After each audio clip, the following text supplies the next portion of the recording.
میری طرف سے ہدیہ ہے، استاذ کی طرف سے یہ ہدیہ ہے، یہ میرا خاص عمل ہے، میرا اپنا ذاتی تجربہ۔ اور الحمدللہ اب تو یہ اللہ تعالیٰ نے ایسا چلایا کہ ماشاءاللہ جناتوں نے بھی پڑھنا شروع کر دیا، ان کی بھی ضرورت ہے۔ 100 مرتبہ کم سے کم روزانہ سورہ اخلاص قل هو اللہ احد پڑھ لو، اور اس کے بعد اپنی حاجت اللہ سے مانگو۔ اے اللہ میری اچھی جگہ شادی کرا دے، اے اللہ میرے بیٹی کی شادی کرا دے، اے اللہ میرے بیٹی کی شادی کرا دے، اے اللہ مجھے بیٹا دے دے، اے اللہ میرا قرضہ ادا کرا دے، اے اللہ مجھے حج عمرہ کرا دے، جو حاجت ہے، فلاں کی بیماری دور کر دے، یا اللہ فلاں کا رشتہ کرا دے، جو چاہیے مانگو، دینے والا اللہ ہے۔ اللہ تعالیٰ نے طاقت دی ہے، صحیح جگہ لگاؤ۔ فیشن میں، مالوں میں جانے میں، شادیوں میں، اچھے اچھے کپڑوں میں، تیری میری میں، یہ عورتوں کی عادت ہوتی ہے تیری میری کرنے کی، تو ان میں اپنا وقت ضائع مت کرو۔ سورت کی تقدیر اللہ بدل رہا ہے، ہندوستان کی تقدیر بھی اللہ بدل رہا ہے۔ جب اللہ تقدیر بدلے تو اس وقت تمہیں کیا کرنا چاہیے؟ فتنے کیا کرنا چاہیے؟ سنتوں کو مضبوطی سے پکڑو، مسلمانوں کو مضبوطی سے پکڑو، احکامات کو مضبوطی سے پکڑو، جتنا ہو سکے اپنے لیے سورہ اخلاص کا وظیفہ کرو۔ آپ مجھے یاد کرو گی۔ یہ مائیکل جیکسن کو جب میں نے اسلام کی دعوت دی، مائیکل جیکسن کا نام سنا ہوگا آپ نے، تو میں نے اس کی یہی بات کہی تھی کہ مائیکل یاد رکھنا، جب تیری موت کا وقت آئے گا تو ہندوستان کا فقیر تجھے یاد آئے گا۔ تو اس نے کہا وائی، کیوں؟ میں نے کہا جب میری بات مانی تو جنت کی طرف جائے گا، نہیں مانی تو جہنم کی طرف جائے گا۔ تو دونوں حال میں ہندوستان کا فقیر یاد آئے گا۔ کاش کہ میں ہندوستان کے فقیر کی بات مان لیتا۔ یہ سورہ اخلاص والی بات بتا رہا ہوں نا، اللہ آپ کی ضرورتیں پوری کرے گا انشاءاللہ۔ 100 مرتبہ روزانہ کم سے کم پڑھی لو، اور کوئی دیر نہیں لگتی۔ یہ بات بتاؤں آپ کو، اور ایک ساتھ نہیں پڑھنا، کبھی 10 مرتبہ پڑھ لیا، کبھی 15 مرتبہ پڑھ لیا، کبھی 5 مرتبہ پڑھ لیا، کبھی روٹی پکاتے پڑھ لیا۔ ارے سلف صالحات کا معمول تھا کہ روٹی بناتے بناتے، لسی بناتے بناتے، اس زمانے میں چائے تو ہوتی نہیں تھی، چائے تو بات نہیں آئی، لسیاں بناتی تھی اس وقت میں عورتیں، لسیاں بناتے، لسی بناتے بناتے، روٹی پکاتے پکاتے، چاول بھی بات نہیں آئے۔ چاول جو ہے ایران سے آئے، مدینہ منورہ میں چاول نہیں ہوتے تھے، لیکن ایرانی شہزادیاں جب آئیں باندیا بن کر، تو انہوں نے حضرت عمر سے کہا کہ ہمیں چاول کھانے ہیں۔ حضرت عمر نے کہا بھائی چاول کیا ہوتا ہے؟ ہم تو ہمارے ایران میں چاول کھاتی تھی، یہاں تو چاول ہے نہیں۔ تو حضرت عمر نے ایران سے چاول منگوائے، تب عرب میں چاول داخل ہوئے، پھر اس کی فصل اگوائی، اور ان شہزادیوں کو کھلائے کہ لو بھی ان کی تمنا ہے کہ ان کو چاول کھلاؤ ایران کی۔ تو کھانا پکاتے پکاتے 5 پارے پڑھ لیتی تھی، لسی بنا رہی ہے 5 پارے پڑھ رہی ہے۔ 100 اور یہ میری طرف سے ہدیہ ہے، استاذ کی طرف سے یہ ہدیہ ہے، یہ میرا خاص عمل ہے، میرا اپنا ذاتی تجربہ۔ اور الحمدللہ اب تو یہ اللہ تعالیٰ نے ایسا چلایا کہ ماشاءاللہ جناتوں نے بھی پڑھنا شروع کر دیا، ان کی بھی ضرورت ہے۔ 100 مرتبہ کم سے کم روزانہ سورہ اخلاص قل هو اللہ احد پڑھ لو، اور اس کے بعد اپنی حاجت اللہ سے مانگو۔ اے اللہ میری اچھی جگہ شادی کرا دے، اے اللہ میرے بیٹی کی شادی کرا دے، اے اللہ میرے بیٹی کی شادی کرا دے، اے اللہ مجھے بیٹا دے دے، اے اللہ میرا قرضہ ادا کرا دے، اے اللہ مجھے حج عمرہ کرا دے، جو حاجت ہے، فلاں کی بیماری دور کر دے، اے اللہ فلاں کا رشتہ کرا دے، جو چاہیے مانگو، دینے والا اللہ ہے۔ اور پھر پوری امت کے لیے مانگو۔ اور ایک نصیحت اور کرتا ہوں کہ پھر مرحومین کو بخش بھی دو۔ ایصال ثواب صرف مرحوم کے لیے نہیں ہوتا، یہ ہمارے ذہنوں میں ہے نا کہ ایصال ثواب مرحوم کے لیے ہوتا ہے۔ نہ نہ نہ نہ نہ نہیں نہیں نہیں نہیں نہیں، ایصال ثواب کے لیے مرحوم ہونا ضروری نہیں ہے، زندے کو بھی ایصال ثواب کر سکتے ہیں۔ جب دینا ہے تو زندہ اور مرحوم، لیکن مسلمان ہونا چاہیے، بس شرط مسلمان، کافر کو ثواب نہیں پہنچتا۔ مسلمان کو پہنچتا ہے، سب کو دو. جب اللہ سے لینا ہے اور اللہ کو دینا ہے تو ذرا دل کھول کے دو نا، دل چھوٹا کیوں کرتے؟ تو یہ 2 ہدیے میں نے دے دیے.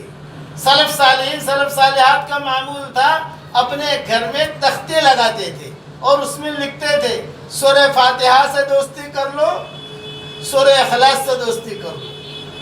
یہ لکھتے تھے تاکہ یاد رہے. دلہن گھر میں آئی تو میاں سب سے پہلے سوال کرتا تھا، پوچھتا تھا ہمارے گھر میں تو سورہ فاتحہ اور سورہ اخلاص سے بہت دوستی ہے. تو وہ دلہن کہتی تھی اللہ کا شکر ہے ہمارے گھر میں بھی یہی معمول ہے. بیمار نہیں ہوتے تھے. آپ جب آپ سورہ فاتحہ والا عمل کرنا شروع کرو گی انشاءاللہ، اور بچوں پر یعنی صرف 24 گھنٹے میں 1 مرتبہ کوئی بھی پڑھ کے دم کر دے پانی پر، وہی پانی چائے میں آئے گا، وہی پانی شربت میں آئے گا، وہی پانی آئس کریم میں آئے گا، وہی پانی آپ پیتے رہو گے تو آپ کا جسمانی اور روحانی بیماریاں دور ہیں. 2 ہدیے ہو گئے. تیسرا ہدیہ جتنا ہو سکے درود شریف پڑھو. چوتھا ہدیہ جتنا ہو سکے استغفار پڑھو. استغفار میں لمبا چوڑا استغفار کی ضرورت نہیں ہے. اللہم اغفر لی، اللہم اغفر لی، اللہم اغفر لی. اے اللہ مجھے معاف کر دے، اے اللہ مجھے معاف کر دے، اے اللہ مجھے معاف کر دے. بس اتنا. یہ 4 ہدیے آج 9 اکتوبر 2019 کو میں نے میری سورت کی بہنوں کو دیے. اور یہی ہدیے میں عربوں کو بھی دیتا ہوں، عربی بیانوں میں ہمارے جو ہوتے ہیں ان کو بھی دیتا ہوں، کیونکہ یہ چیزیں ایسی ہیں کہ جو قرآن سننے سے ٹکراتی نہیں. ادھر ادھر کے وظیفے کرو، اس سے اچھا مضبوط وظیفے کرو نا بھائی، کہ جو آپ کی. اسی لیے میں نے کہا کہ آپ جب مر کے جاؤ گے انشاءاللہ اگر 5 لاکھ مرتبہ سورہ اخلاص پڑھ کر آپ نے رکھ لیا اپنے پاس تو آپ کا اتنا بڑا ذخیرہ ہو جائے گا، اتنی نیکیاں بنی گی، فرشتہ کہے گا ارے اتنی بڑی نیکی ناگی ہے آ سورت کی کوئی اتنی بڑی نیکی ناگی. یاد آئے گا ہندوستان کا فخر، یاد آئے گا جو جیکسن کو کہا تھا نا کہ ہندوستان کا فخر یاد آئے گا.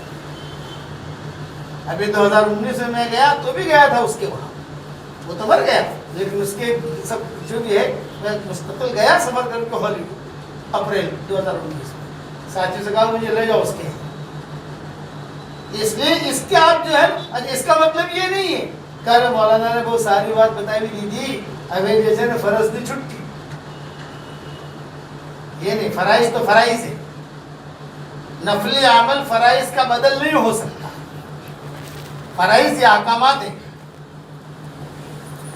ایسی بنو. دیکھو میں آپ کو ایک بات بتاتا ہوں، ہماری سورت کی بہنیں بیٹیاں ایسی بنے کہ اخباروں میں یہ اعلان ہو کہ بہترین کپڑا چاہیے جاپان چلے جاؤ، بہترین کار چاہیے جرمن چلے جاؤ، بہترین قسم کا عود چاہیے آسام چلے جاؤ، اور بہترین قسم کی جو کمپیوٹرز کے پارٹ چاہیے امریکہ چلے جاؤ، بہترین قسم کے موبائل چاہیے آپ جب امریکہ چلے جاؤ، بہترین قسم کا تھرمس چاہیے اٹالی چلے جاؤ، بہترین قسم کی گھڑی چاہیے سوئٹزرلینڈ چلے جاؤ، اور بہترین قسم کے مرد اور عورتیں دیکھنی ہو تو سورت چلے جاؤ.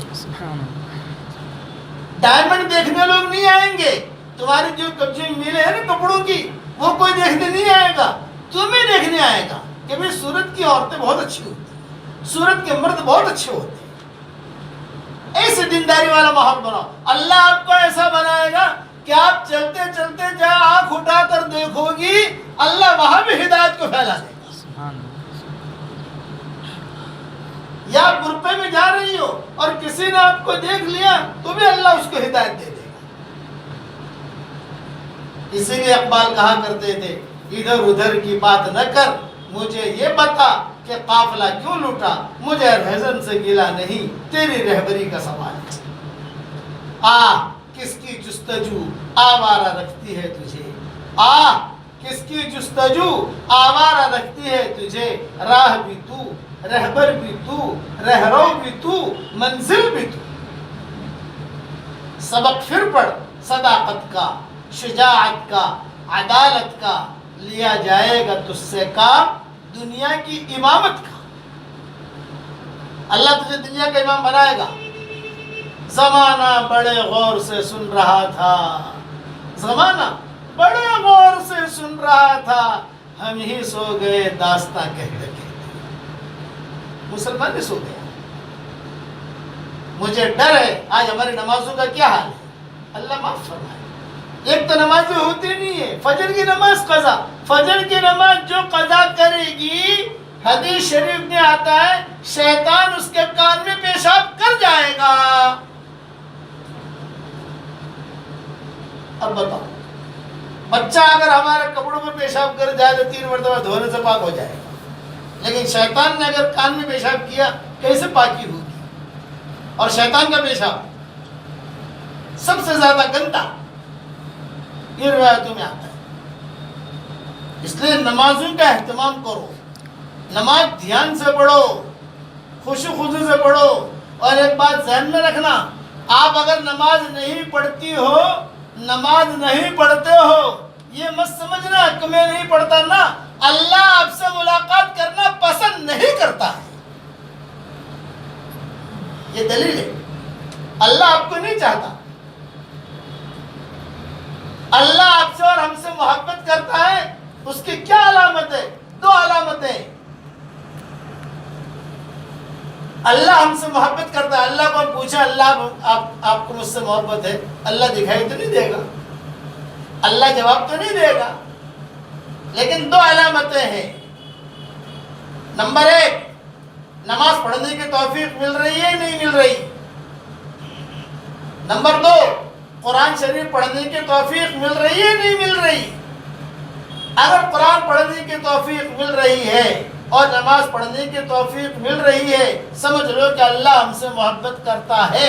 اور اگر نماز پڑھنے کی اور قرآن شریف پڑھنے کی توفیق نہیں مل رہی, سمجھ لو کہ اللہ بہت ناراض ہے.